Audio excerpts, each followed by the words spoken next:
ആരാ? എന്ത് വേണം? അവരെ കണ്ടതും അയാളുടെ സ്വരം വീണ്ടും ഉയർന്നു. ഞങ്ങൾക്ക് സാറിനെ ഒന്ന് കാണണമായിരുന്നു. എന്താ കാര്യം? അയാൾ അവരോട് ചോദിച്ചു. അതെന്താ സാറേ അങ്ങനെ ഒരു ചോദ്യം? കാര്യം എന്താണെന്ന് അറിഞ്ഞാൽ മാത്രമേ ഞങ്ങൾക്ക് സാറിനെ കാണാൻ പറ്റുമെന്നുണ്ടോ? ആ വാച്ച്മാൻ്റെ സംസാരം കേട്ടതും സാൻവി എടുത്തടിച്ച പോലെ ചോദിച്ചു. അത് കേട്ടതും ജാൻസി അവളെ ഒന്ന് ദേഷ്യത്തോടെ നോക്കി.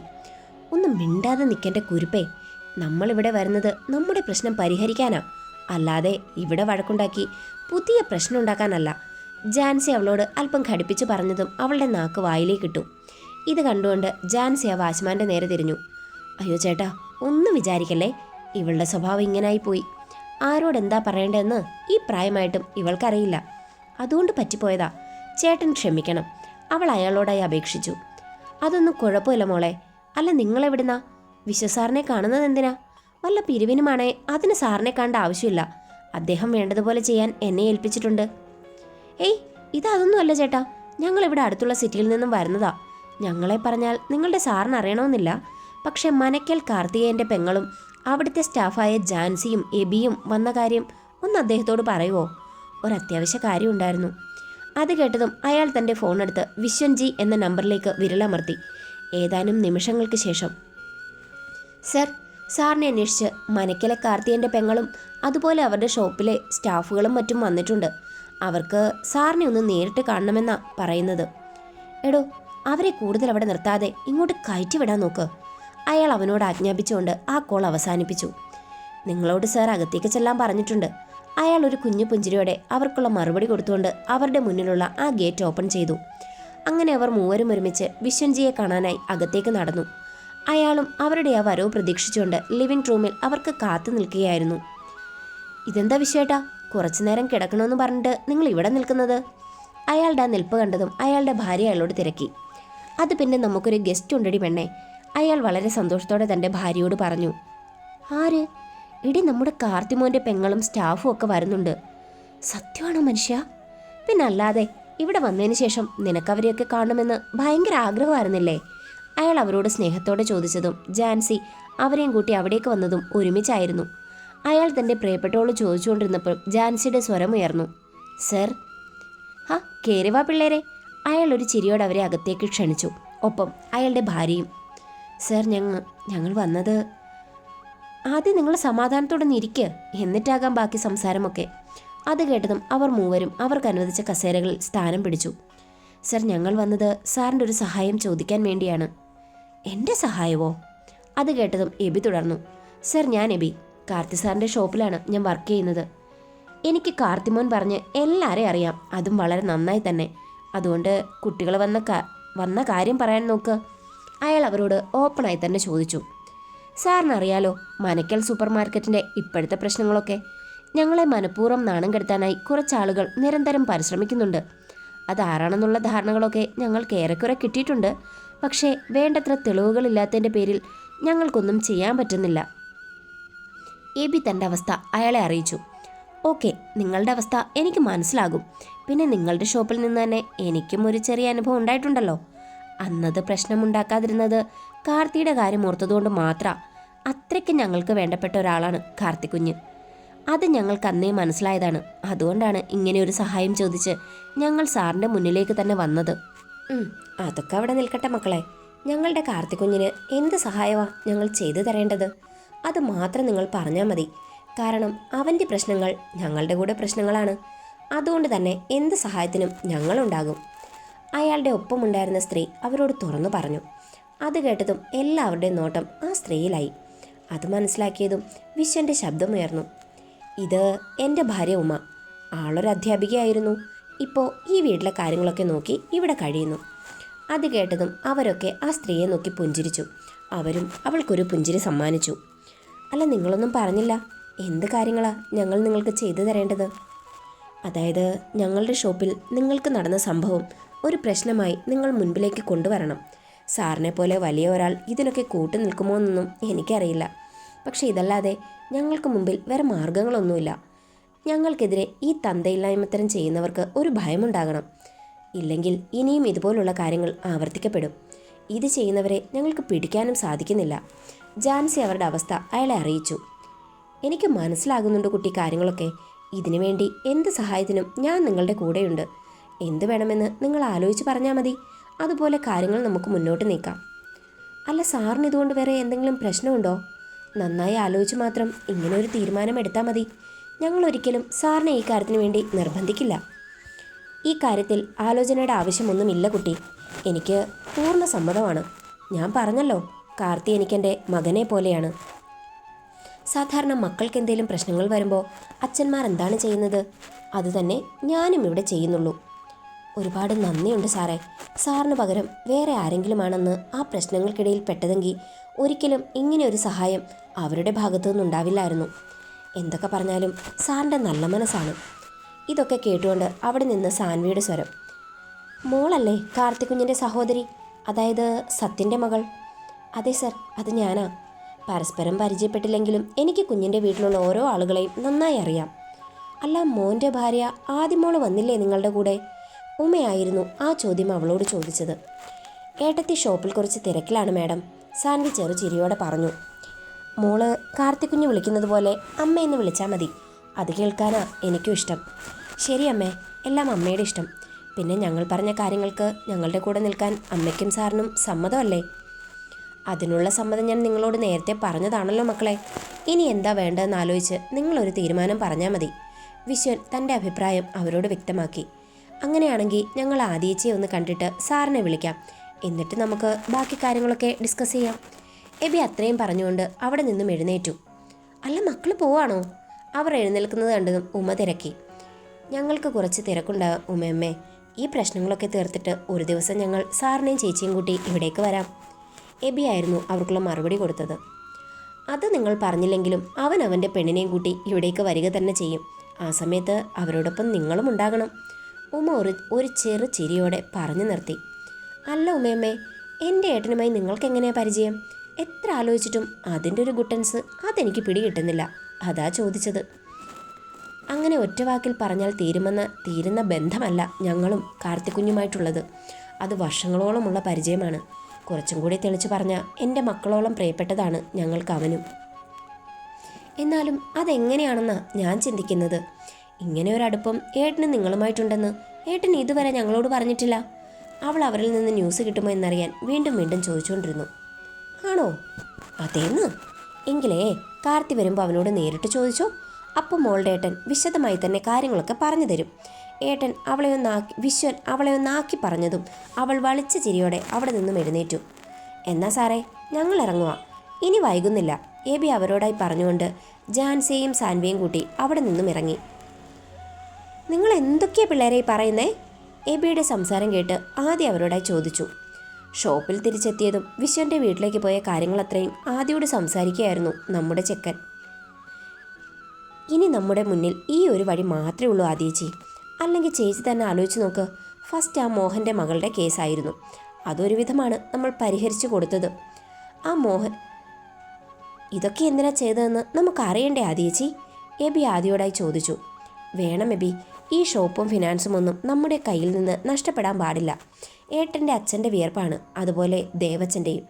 അതുകൊണ്ട് തന്നെ ഇതിൻ്റെ പിന്നിൽ പ്രവർത്തിച്ചത് ആരാണെങ്കിലും അവരെ വെളിച്ചത്ത് കൊണ്ടുവരിക തന്നെ ചെയ്യണം. ആദ്യം തൻ്റെ ഭാഗം അവനോട് വ്യക്തമാക്കി. അത് കേട്ടുകൊണ്ടാണ് അന്നയും സാൻവിയും അവിടേക്ക് കടന്നു വന്നത്. സാൻവിയുടെ കൂടെ അന്നയെ കണ്ടതും നമ്മുടെ ചെക്കൻ്റെ കണ്ണുകൾ തെളിഞ്ഞു.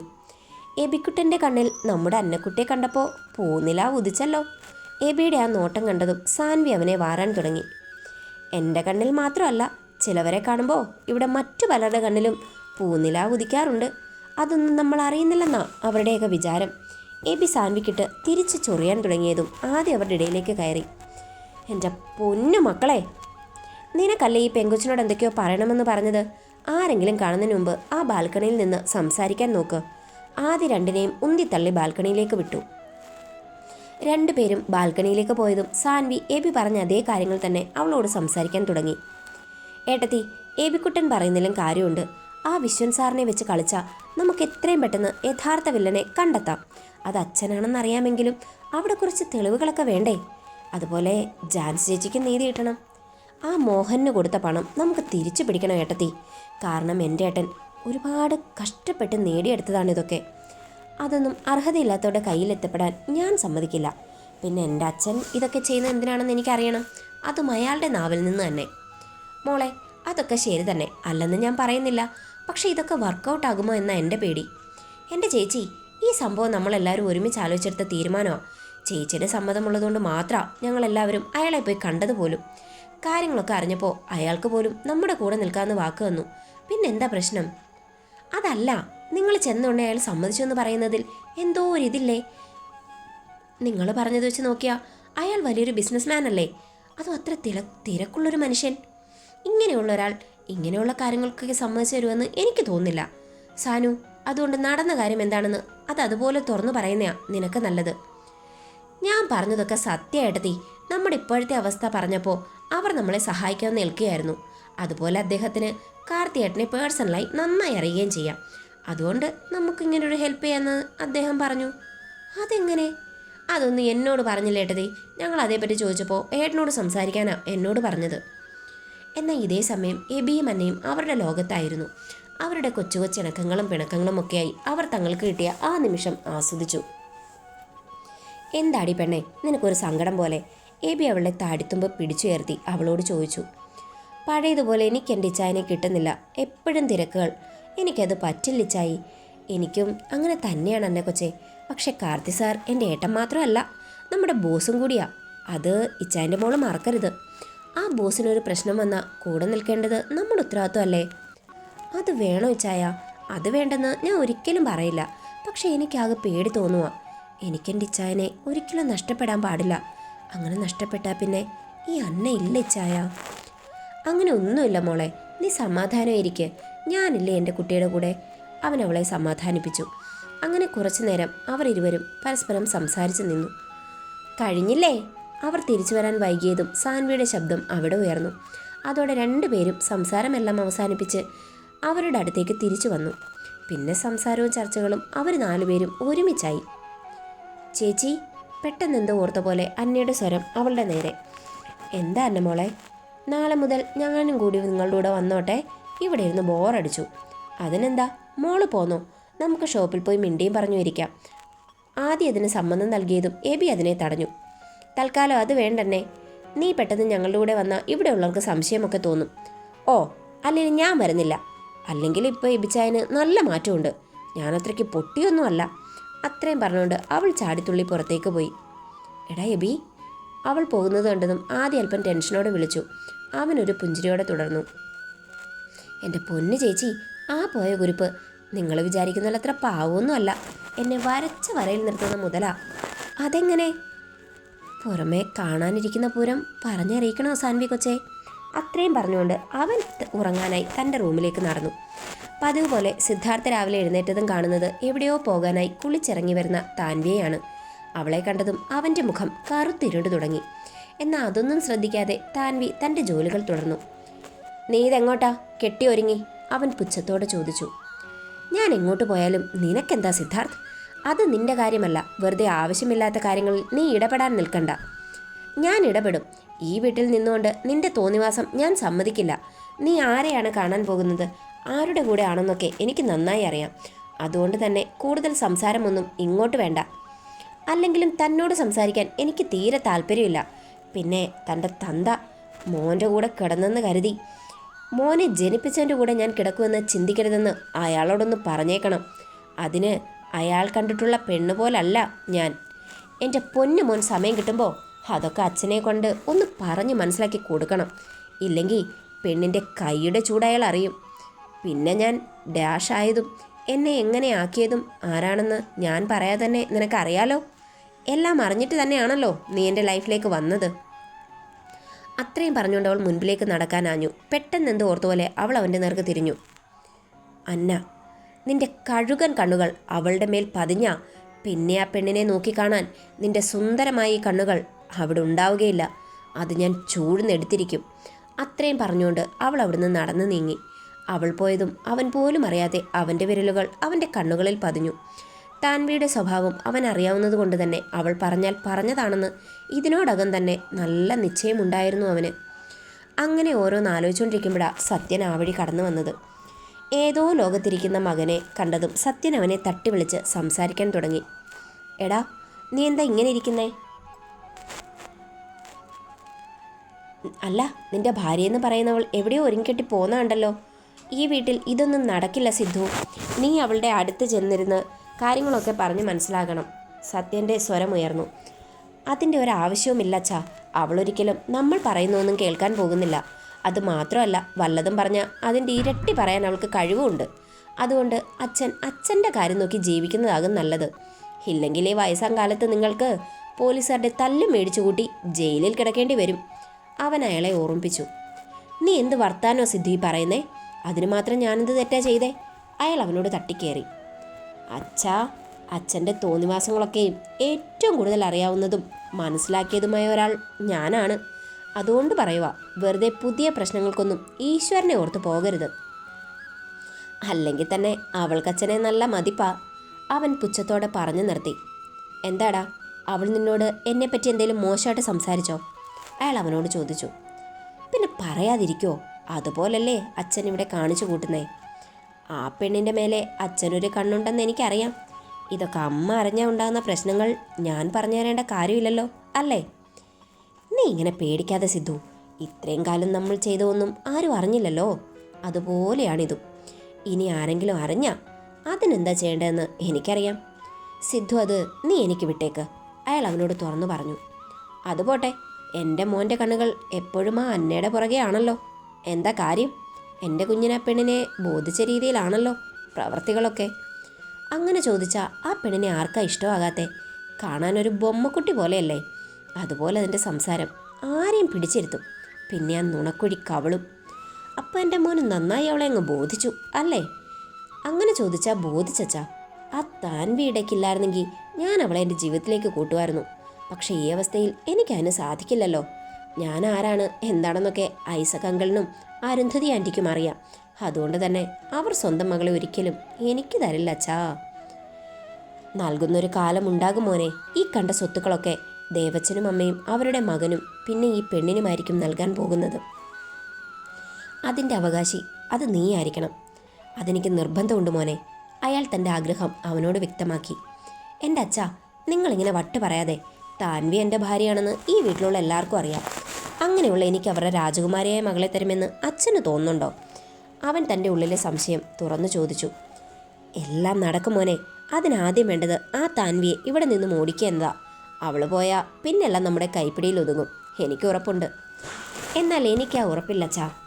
ഐസക് ഒരിക്കലും അവൻ്റെ മോളെ എനിക്ക് തരില്ല. സിദ്ധാർത്ഥ് ഉറച്ച സ്വരത്തിൽ പറഞ്ഞതും സത്യൻ ക്രൂരഭാവത്തിൽ അവനെ ഒന്ന് നോക്കി. അവനായി അവൻ്റെ മകളെ തന്നില്ലേ, പിന്നെ അവനെ ഈ സത്യൻ ഈ ഭൂമിയിൽ വെച്ച് പൊറപ്പിക്കില്ല. അത്രയും പറഞ്ഞുകൊണ്ട് അയാൾ അവിടെ നിന്നും നടന്നു നീങ്ങി.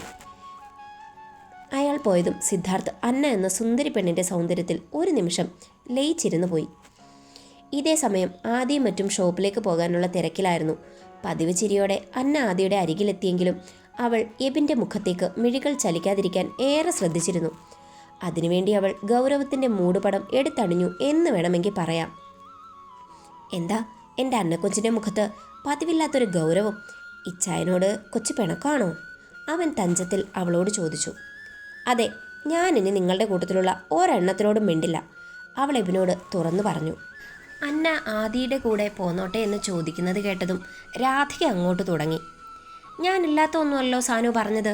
അന്നയെപ്പോലെ കുടുംബത്തിൽ ജീവിക്കുന്ന ആളുകൾക്ക് വന്നു നിൽക്കാൻ കഴിയുന്ന സ്ഥലമൊന്നും അല്ലത്. അല്ലെങ്കിൽ തന്നെ അവിടെ എന്തൊക്കെ പ്രശ്നങ്ങളാണ് നടക്കുന്നത്. ഇനിയും അങ്ങനത്തെ പ്രശ്നങ്ങൾ അരങ്ങേറത്തില്ലെന്ന് ആര് കണ്ടു? അതുകൊണ്ട് എൻ്റെ കുട്ടി അവിടേക്കൊന്നും പോണ്ട. പിന്നെ മോൾക്ക് കൂട്ടായി സാവിയുടെ മക്കളുണ്ടല്ലോ. രാധിക ഒരൊറ്റ നിമിഷം കൊണ്ട് അന്നയുടെ ആഗ്രഹം പൊളിച്ചടുക്കി കയ്യിൽ കൊടുത്തു. അത് കേട്ടതും അവൾ അരുന്ധതിയെ ദയനീയമായി ഒന്ന് നോക്കി. അവളുടെ ആ നോട്ടത്തിനർത്ഥം മനസ്സിലായതും ആരു രാധികയുടെ നേരെ തിരിഞ്ഞു. രാധികേച്ചി, അന്നമ്മളുടെ ഒരു ആഗ്രഹമല്ലേ, ഇന്നൊരു ദിവസത്തേക്ക് പോയിട്ട് വരട്ടെ. അത് വേണ്ട ആരു. അന്നയെപ്പോലെ വിവരമില്ലാതെ നീ കൂടി സംസാരിക്കാതെ. ആ ഷോപ്പിൽ നടക്കുന്ന അഴിഞ്ഞാട്ടമൊക്കെ ഞാൻ നിന്നോട് പറഞ്ഞതല്ലേ. സത്യത്തിൽ അതൊരു നാഥനില്ല കളരിയാ. അങ്ങനെയുള്ള സ്ഥലത്തേക്ക് നമ്മുടെ കുട്ടി പോയാൽ അതിൻ്റെ ദോഷം നമ്മുടെ കുട്ടിക്ക് മാത്രാ. രാധിക അരുന്ധതിയെ വിലക്കി. അത് കേട്ടതും ആദ്യം അവർക്ക് നേരെ വന്നു നിന്നു. നിങ്ങളിപ്പോൾ ഇവിടെ പറഞ്ഞത് ഒന്നുകൂടെ പറഞ്ഞേ. ആദി അവരുടെ മുൻപിൽ അല്പം ഗൗരവത്തോടെ തന്നെ നിന്നു. ആദിയുടെ പെട്ടെന്നുള്ള മാറ്റം കണ്ടതും രാധിക ഒരു നിമിഷം വല്ലാതായി. എന്നാൽ അതൊന്നും കാര്യമാക്കാതെ അവൾ തുടർന്നു. ആവശ്യമില്ലാതെ നിങ്ങൾ സംസാരിക്കരുത് രാധികമ്മേ. ഈ വീട്ടിൽ നിങ്ങൾ അടക്കമുള്ളവർ കഴിയുന്നത് ആ ഷോപ്പിൽ കിട്ടുന്ന വരുമാനം കൊണ്ടാണെന്ന് നിങ്ങൾ മറക്കരുത്. എന്നിട്ടിപ്പോൾ ആ ഷോപ്പും അത് നടത്തുന്ന ഞങ്ങളും മോശക്കാർ. എന്തായാലും കൊള്ളാം നിങ്ങളുടെയൊക്കെ സംസ്കാരം. എടീ, ആദിയുടെ സംസാരം കേട്ടതും രാധിക അവളുടെ നേരെ ശബ്ദമുയർത്തി. കൂടുതൽ ഒച്ച വെച്ച് ഇനി ആളെ പേടിപ്പിച്ച് നിർത്താമെന്ന് നിങ്ങളൊന്നും കരുതണ്ട. അതിൻ്റെയൊക്കെ സമയം കഴിഞ്ഞുപോയി, അവൾ പുച്ഛത്തോടെ പറഞ്ഞു നിർത്തി. ആദിയുടെ പുച്ഛത്തോടെയും അഹങ്കാരത്തോടെയും കൂടിയുള്ള സംസാരം രാധികയെ നല്ല രീതിയിൽ ചൊടിപ്പിച്ചു. അതുകൊണ്ട് തന്നെ അവർ ആദിക്ക് നേരെ അരുന്ധതിയോട് സംസാരിക്കാൻ തുടങ്ങി. എൻ്റെ ആരുമോളെ, നിനക്കറിയത്തില്ലല്ലോ ഇവിടുത്തെ കാര്യങ്ങളൊക്കെ. ഇവൾ വന്നത് മുതൽ ഈ തറവാട്ടിൽ എന്നും പ്രശ്നങ്ങളാ. നന്നായി ഓടിക്കൊണ്ടിരുന്ന ആ ഷോപ്പ് പോലും നിലംകുത്തി എന്ന് വേണമെങ്കിൽ പറയാം. അത്രയ്ക്ക് രാശിയുള്ള ജാതകമാണല്ലോ ഇവളുടേത്. എൻ്റെ ഏട്ടത്തിക്ക് രാശിക്ക് ഒരു കുഴപ്പമില്ലമ്മേ. അതൊക്കെ നിങ്ങൾ പ്രസവിച്ച് വഷളാക്കിയ ഒരു മകനുണ്ടല്ലോ, അവനാണ് ഏറ്റവും വലിയ ദോഷം. ഒന്നും കൂടെ വിശദമായി പറഞ്ഞാൽ ഈ തറവാടിൻ്റെ ഏറ്റവും വലിയ ദോഷം നിങ്ങൾ പ്രസവിച്ച നിങ്ങളുടെ പുന്നാര മോനാ. അതെന്ന് ഈ തറവാട്ടിലുള്ളവർ മനസ്സിലാക്കുന്നോ അന്ന് ഈ തറവാട് രക്ഷപ്പെടും. അത്രയും പറഞ്ഞുകൊണ്ട് അവൾ ആദിയുടെ നേരെ തിരിഞ്ഞു. ചേച്ചി വരുന്നുണ്ടെങ്കിൽ വാ, ഓഫീസിൽ പോയിട്ട് ചേച്ചിക്ക് ആരെയോ കാണാനുണ്ടെന്ന് ഇന്നലെ പറഞ്ഞില്ലേ? അത്രയും പറഞ്ഞുകൊണ്ട് അവൾ അന്നയുടെ നേരെ തിരിഞ്ഞു. അന്നക്കുട്ട, ഇവിടെയുള്ള പലരും പലതും പറയും. അതൊന്നും കേട്ട് മനസ്സ് വിഷമിപ്പിക്കാൻ നിൽക്കണ്ട. കാര്യമില്ല. പിന്നെ തനിക്ക് വരണമെങ്കിൽ ഞങ്ങളുടെ കൂടെ വരാം. അതിൽ ഞങ്ങൾക്ക് സന്തോഷം മാത്രമേ ഉള്ളൂ, സാൻവി പറഞ്ഞു നിർത്തി. അത് കേട്ടതും അതിനൊരു മറുപടിയായി അവൾ തൻ്റെ അമ്മയെ ഒരു നിമിഷം നോക്കി. അമ്മയുടെ മോള് പോയിട്ട് വാ, അവർ അവൾക്ക് അനുമതി നൽകി. അത് കേട്ടതും അവൾ സമ്മതത്തിനായി എബിയെ ആരും അറിയാതെ ഒന്ന് നോക്കി. അവനും ഇരു കണ്ണുകളും അടച്ച് അവൾക്ക് സമ്മതം നൽകി. അങ്ങനെ അവർ അവളെയും കൂട്ടി അവിടെ നിന്നും പുറപ്പെട്ടു. അവർ പോയെന്ന് കണ്ടതും സാവിത്രിയുടെ സ്വരം അരുന്ധതിയുടെ നേരെ ഉയർന്നു. എന്താ ആരും ഇത്? നിന്നോട് പറഞ്ഞതല്ലേ അവളെ അവരുടെ കൂടെ വിടേണ്ട. പിന്നെ നീ എന്തിനാ അവളെ അവരുടെ കൂടെ വിട്ടത്? അതിനെന്താ സാവിയേച്ചി പ്രശ്നം? മോൾക്ക് പോകണമെന്നാണ് ആഗ്രഹമെങ്കിൽ പോകുന്നതിൽ എന്താണ് തെറ്റ്? അല്ലെങ്കിൽ തന്നെ അവളെ ഒരു കാര്യത്തിനും തടയുന്നൊന്നും ഐസക്കിച്ചായന് ഇഷ്ടമുള്ള കാര്യമല്ല. അതുകൊണ്ട് തന്നെ എല്ലാ സ്വാതന്ത്ര്യത്തോടും കൂടിയാ ഞങ്ങൾ അവളെ വളർത്തുന്നത്. അങ്ങനെയാണ് മോളെ വേണ്ടത്, അല്ലാതെ പെൺകുട്ടിയാണെന്ന് വെച്ച് കൂട്ടിലടച്ചല്ല കുഞ്ഞുങ്ങളെ വളർത്തേണ്ടത്. മാധവിയമ്മയും അതിന് ന്യായീകരിച്ച് സപ്പോർട്ട് ചെയ്ത് സംസാരിച്ചതും രാധികയും സാവിത്രിയും അതിനെതിരെ മുറുമുറുത്തുകൊണ്ട് അവിടെ നിന്നും അകത്തേക്ക് വലിഞ്ഞു. ഇതേ സമയം ഷോപ്പിലെത്തിയ അന്ന അവിടെയുള്ള സ്റ്റാഫുകളുമൊക്കെ പെട്ടെന്ന് തന്നെ അടുത്തു. പ്രത്യേകിച്ച് പവിത്രയുമായി ഒരു ബോസ് ആൻഡ് സ്റ്റാഫ് എന്ന ബന്ധത്തിനപ്പുറം ഒരു സൗഹൃദം അവർക്കിടയിൽ വളർന്നു. ഡി പെണ്ണേ, നീ വന്നപ്പോൾ മുതൽ ഞാൻ ശ്രദ്ധിക്കുക, നമ്മുടെ എബിസാറിൻ്റെ കണ്ണ് നിന്റെ നേരെയാ. ആണോ? അവളൊന്നും അറിയാത്ത പോലെ ചോദിച്ചു. പിന്നെ ആണോന്നോ? ഞാൻ എൻ്റെ 2 കണ്ണുകൾ കൊണ്ട് കണ്ടതാ. അന്നകൊച്ചേ, സാറിൻ്റെ നോട്ടം നിന്നിലാണ്. അത് മാത്രമല്ല, ഇവിടെ വന്നതിന് ശേഷം സാറ് ഞങ്ങളെല്ലാ സ്റ്റാഫുകളുമായി നല്ല ബന്ധമാണ് പുലർത്തുന്നത്. പക്ഷേ അദ്ദേഹം ഇങ്ങനെ ഒരാളെ നോക്കുന്നത് ഞാൻ ആദ്യമായിട്ടാണ് കാണുന്നേ. അപ്പം നീയും സാറിനെ വായി നോക്കിയിട്ടുണ്ടല്ലേ? അവൾ വാപത്തി ചിരിച്ചുകൊണ്ട് ചോദിച്ചു. ഒന്ന് പോ പെണ്ണേ, ഞാൻ ആൾറെഡി ബുക്ക്ഡാ, അവൾ ചെറുനാണത്തോടെ പറഞ്ഞു നിർത്തി. ആളാരാ? ഇവിടെ അടുത്തുള്ളതാണോ? അന്ന ആളെ അറിയാനായി അവളോട് ചോദിച്ചു. പുള്ളിക്കാരൻ മിലിറ്ററിയാ. പറഞ്ഞു വരുമ്പോൾ എൻ്റെ മുറച്ചെറുക്കനായി വരും. അല്ല, മുറച്ചക്കൻ്റെ പേരെന്താ? പേര് ദീപക്, ദീപു എന്ന് വിളിക്കും. അങ്ങനെ അവർ ഇരുവരും അവരുടെ പ്രണയകഥകളൊക്കെ പറഞ്ഞ് അങ്ങനെ ഇരുന്നു. ഇതേ സമയം സത്യൻ ഐസക്കുമായി സംസാരിക്കുകയാണ്. നീ എന്തൊക്കെയാ സത്യ പറയുന്നേ? ഐസക്കിൻ്റെ സ്വരം സത്യൻ്റെ നേരെ ഉയർന്നു. കേൾക്കുമ്പോൾ നിനക്കിതൊക്കെ ഭ്രാന്തായിട്ട് തോന്നും. പക്ഷെ സ്വന്തം മക്കളുടെ കാര്യത്തിൽ ഏതൊരച്ഛനെ പോലെ ഞാനും സ്വാർത്ഥനാണ് ഐസക്കേ. എൻ്റെ സിദ്ധുവിന് ഒരു ജീവിതം വേണം. ആ വഴിപിഴച്ചോളുമായി ഒരു ബന്ധം മുന്നോട്ട് പോകില്ല ഐസക്കേ. അതുകൊണ്ട് എൻ്റെ മകൻ്റെ പാതിയായി നീ നിൻ്റെ മകളെ എനിക്ക് തരണം. നിൻ്റെ മകനെ എൻ്റെ സാൻവിക്കും.